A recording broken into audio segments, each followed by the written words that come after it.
The last thing that you want to do when you're traveling to Iceland is get a speeding ticket. I mean, talk about a vacation kill. And it is surprisingly easy to speed in Iceland because of the low speed limits. So today we're talking about speed limits, cameras and radar, and what to do if you do get a ticket. Hey, my name is Jeannie, and living in Iceland has taught me that speeding is expensive. That's right, learn from my mistakes and drive the speed limit. Let's get into it. So the first thing to note is, what are the speed limits? This is important. So on the main road, meaning if you're driving, like the main highways in Iceland, that is 90 kilometers per hour. If you are driving on these main roads and you're passing through a town, like a village out in the middle of nowhere, usually that drops to about 50 kilometers per hour. And then if you're driving in Reykjavik, then the speed limit drops to 30 kilometers per hour. Now, very importantly, you might have noticed that I said kilometers per hour. This is no problem for most of the world, but a big portion of my audience is from the US. And in the US, for some reason, the speed is in miles per hour. So my US audience is likely to have zero reference for how fast a kilometer per hour feels. And I say this because one, without thinking, might see the number on the sign because it just says a number and think, hey, I can go 90. And that might feel a certain way, but 90 kilometers per hour is only 55 miles per hour. That's so funny because the difference being on some of the interstates in the US, if you're going 70 miles per hour or plus, that's a lot faster. But the roads in Iceland are a lot smaller. But even on the main roads, 55 miles per hour. So they try to maintain these speed limits throughout the country through two main ways: speed cameras, and the second one being speed bumps. So you will notice quite a few speed bumps in Iceland. And in general, you guys, it's so important to be aware of the local traffic regulations and the driving customs like passing and the one-lane bridges and the right-of-way on the roundabouts and all of those things. Super, super important because that can lend, obviously, to traffic citations or speeding citations. By the way, to get even further into detail, I've actually included all of that information inside of my travel guides. So I can 100% recommend these in general for all of your trip planning needs, but especially when it comes to driving in Iceland. In those guides, I've included so many tips about how to drive on the roads, all of the road signs, rules, regulations, all of that kind of stuff. So definitely check that out if you are planning a trip to Iceland, and I'm gonna leave a link in the description below.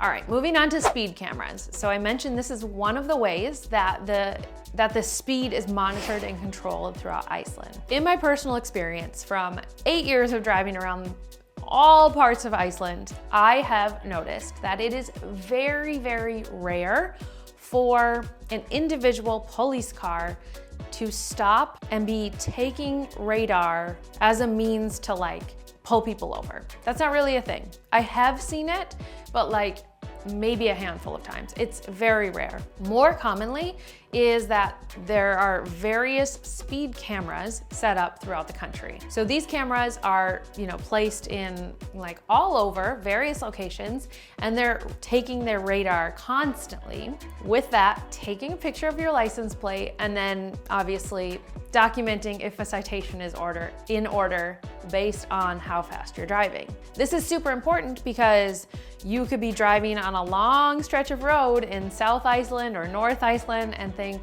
there's no cops out here. There's barely any other traffic. I'm just gonna go a little bit faster, and not knowing that a speed camera is coming up. One thing that I have noticed, which is kind of funny, is that on Google Maps, sometimes the map will actually locate or indicate where the speed cameras are located throughout the country. Another thing is, and this is so nice, is that there's always a warning sign indicating that a speed camera is coming up.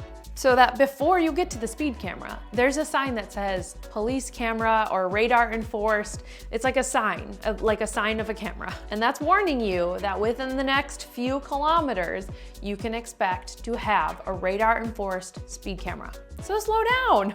As a reminder, these speed cameras are taking radar and then they take a picture of the car and of the license plate. So there's like very little room for error here in this situation, right? It's like objective. It is taking the radar and then taking the picture.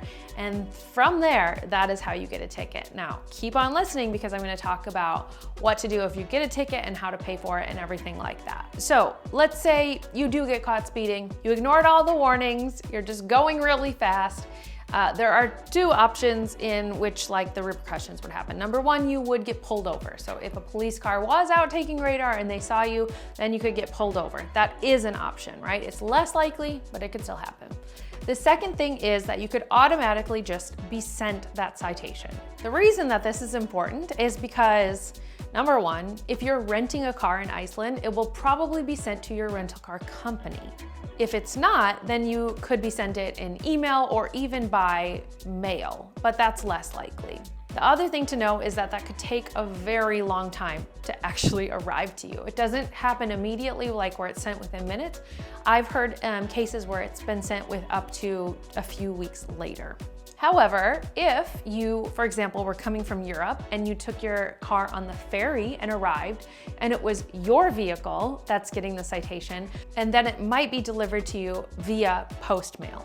Okay, let's move on to what to do if you get a ticket. So for this point, I'm actually going to use a real life example of one of my followers who was speeding in Iceland, got sent a ticket, and then emailed me to make sure that his eyeballs were seeing the citation amount correctly and then what to do about it. His citation on the screen with his permission, of course, and details blurred out so that we can actually see what this would look like.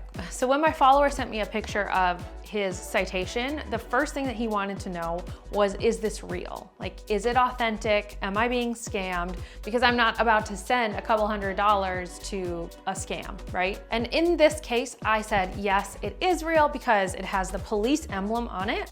Everything is in Icelandic, including like the bank details and the speed limit that he was going and the speed limit that was posted. I mean, there were so many details that would really be kind of like hard to fake. And then above all is that they had the photos of him driving his car. So again, this is where the police camera came into play. I just said, in comparison, I believe this is authentic compared to what I got. And also you can't really dispute it because it is your face and your license plate number. All right, so let's talk about how expensive tickets can be if you break the speeding law. Very expensive. These prices for reference that I got from the internet are gonna be in US dollars. So driving 26 kilometers per hour or faster over the posted limit is gonna be about 200 US dollars. 36 kilometers over, 300 to 390, 41 kilometers or over, 460, 41 kilometers or over, 615 to 690. Oh my God. Like, you for sure do not want to get a ticket, right? I mean, even the lowest amount of a ticket is pretty expensive in terms of speeding tickets. So again, we do not want speeding tickets. All right, so in the instance of my friend, the posted speed limit was 90. He was going 111. They actually kindly reduced it to 107. And so with that, the amount of the fine was 50,650 Icelandic krona, which, and here's the caveat, if you pay the fine before a certain date, and that will be listed on the citation as well. So you can see here in the upper corner, it says, if you pay before this date, then that 50,000 kroner goes down to 38,000. So obviously this is a huge difference and you want to take advantage of this major discount. I'm saying discount like, you know, like it's a sale. So yeah, all in all, your options for getting a citation is that you don't pay it and then you face penalties, or you pay it in that early time frame and you get a discount, or you pay it later and you pay the full amount of the fine. So those are the options if you get a citation. Lastly, you might be wondering, okay, like literally, how do I submit the money to pay for this citation? And that's gonna come down to a few things. So first of all, you're just gonna have to read through the speeding ticket, what the document says and what they're offering for you to do. So if you're still in Iceland, it would be pretty easy to pay for it. More likely though, obviously, is the fact that you would get the citation either as you're handing back your rental car or even sometimes after you've returned back to your home country. So in this case, it's probably more likely that you will pay like with a card or with a bank transfer or something like that. So you just have to check in what the citation actually asks for in terms of payment and how to transfer the payment. Another potential option is that your rental car company could pay for the ticket for you and then charge you the amount of the citation plus probably a processing fee as well. So it just like depends on the terms of that rental car company. So those are all the options that you're gonna have to know and check out, but really above all, if we've learned anything in this video, don't speed in Iceland. Goodness, do not speed. Okay friends, if you found this video helpful, then definitely make sure to check out the next video popping up on the screen all about how to drive and the rules and the safety in Iceland for those roads. I'll see you guys in the next video, but until then, happy planning.